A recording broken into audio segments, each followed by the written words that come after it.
5 habits to fix your life. Cold showers plus face icing. So I found out what cold showers were. Found out all the benefits. Reduced muscle soreness, more discipline, and resistance to getting colds. I tried my first one.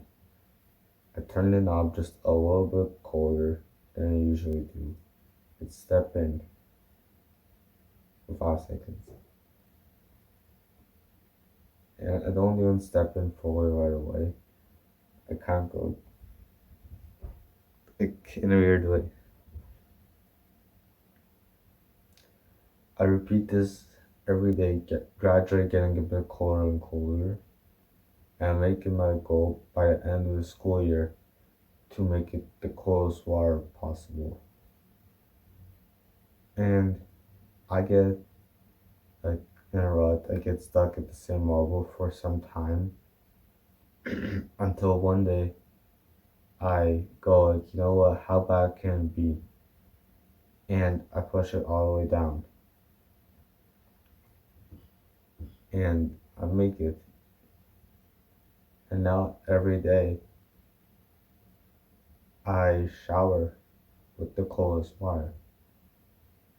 And it requires discipline, but now it's not that bad because I'm used to it. And this is a lesson on how to, you need sometimes to take a leap. Like when you're not feeling it, just go, I still have to do this. Like, why don't I try this? And cold showering is really effective, especially if you do like one of the first things in the morning.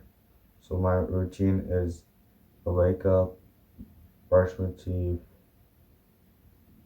and shower. Yeah. So the like second thing. Because you're just woken up and if you start a day with good habit, chances are you're gonna do another good habit after that and you'll get good momentum. I made a video about that.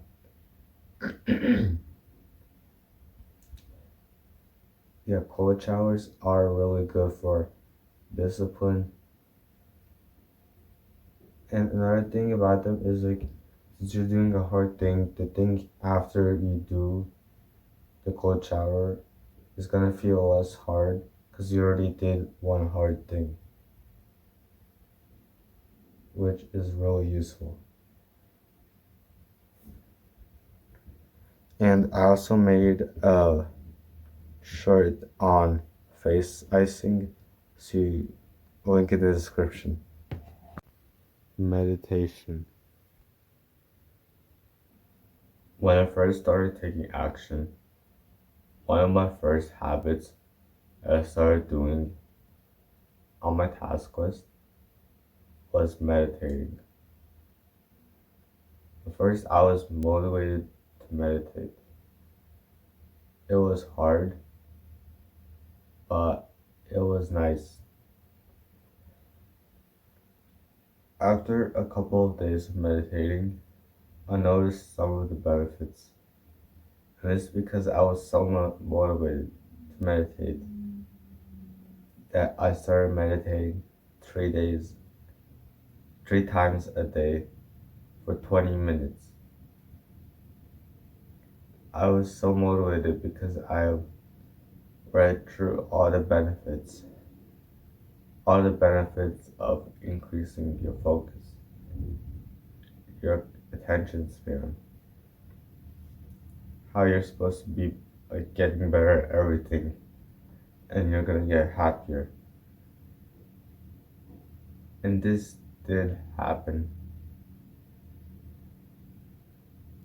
The first 2 weeks I was noticing it and the effect was compounding.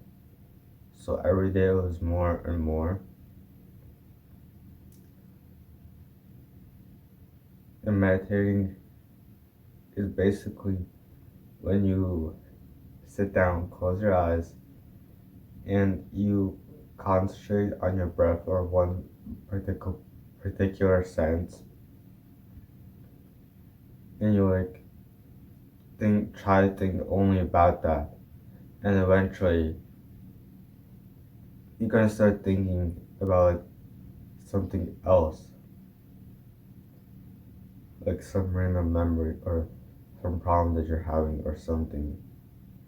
And what you do is you realize you were thinking about that and you're not thinking about what you were supposed to be thinking about. So like, I was supposed to be thinking about my breath, and then I got some memory about childhood, and then I realized that, and then I go back to focusing on my breath, and that is one rep.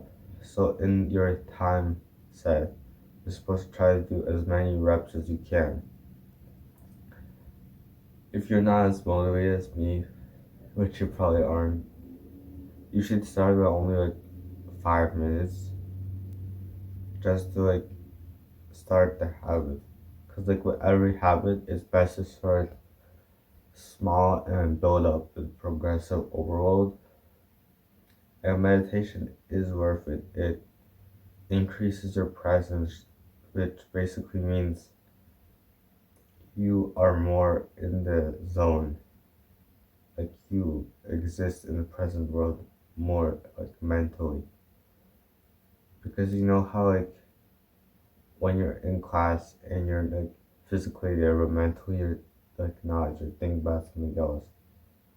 It's kind of like that. Like you don't realize how unmindful you are until you get mindful, and then you're like, oh wow, for all that time I was mindless, which is like crazy. Next, we have journaling. Now for gratitude journaling and self-affirmation journaling, I made a guide on about that, so link in the description. But basically, I'll give you the rundown. Gratitude journaling is when you write things down for which you are grateful for, which increases your happiness because you're more grateful for more things, and you start getting thoughts throughout the day about how you're grateful. Do you have that thing? You're grateful that you have that thing, and on and on. And self affirmation journaling helps you achieve your progress faster by you forming the self identity of who you are not yet, but who you want to be. So let's say you want to meditate 20 minutes a day. You journal, I meditate 20 minutes a day, even though you actually only meditate 10 minutes a day on and off. But you start believing that you meditate every day for 20 minutes and you start acting like you do that. So you start meditating for 20 minutes a day. Reading self improvement books. Why do my eyes look closed in this pic? Reading self improvement books is key to self improvement. It's like how you learn a lot of stuff. Because a lot of the information about self improvement comes from people reading these books and then teaching it to others online. One of the first books I read was the first book I read was Deep Work, Deep Work by Cal Newport. It's just a book about emphasizing how you should be focused during your work task, and you should like eliminate all distractions and how much more effective you are. It was a really nice book and it's actually kind of short. I also read 10x Rule, How to Win Friends and Influence People, and now I'm reading the 48 Laws of Power. Self reading itself is already great because it exercises your cognition and improves your focus and gets you away from the degenerate pleasures of the mind world, the instant gratification. But on top of that, if you're reading self improvement books, like books, non-fiction books, telling you how to improve in some area of your life, on top of that, you're getting like knowledge and adopting the same beliefs that got you they got the author to where they are right now. So like, if the author is successful, you're becoming more like the author because you're reading his book, his or her. Sleeping on time. I'll be releasing a sleeping guide tomorrow, but right now, I'll just give you a basic idea of what to do for sleep. One of the key ideas for sleeping better is to make the things that'll make you sleep better, which is tiring yourself out at doing good habits. If you exhaust yourself throughout the day by like working hard and doing all the good habits, and of course you'll sleep well probably because you've been doing the right things. Like pushing hard in your workout will make you sleep better because you'll be like tired and want to sleep. And because of that, you sleep better. And because you sleep better, you'll probably work out. Your next workout will probably be better because you're more energized and you build more muscle, which leads to like a positive reinforcement cycle. Same like meditation. Meditation makes you more mindful. So then when you're falling asleep, it's easier to fall asleep because you're present and you're not like mind wandering, thinking about things about from years ago,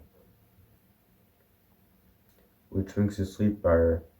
And then when you're meditating the next day, you're meditating better because you're got better sleep, which makes you more mindful because sleep improves your focus.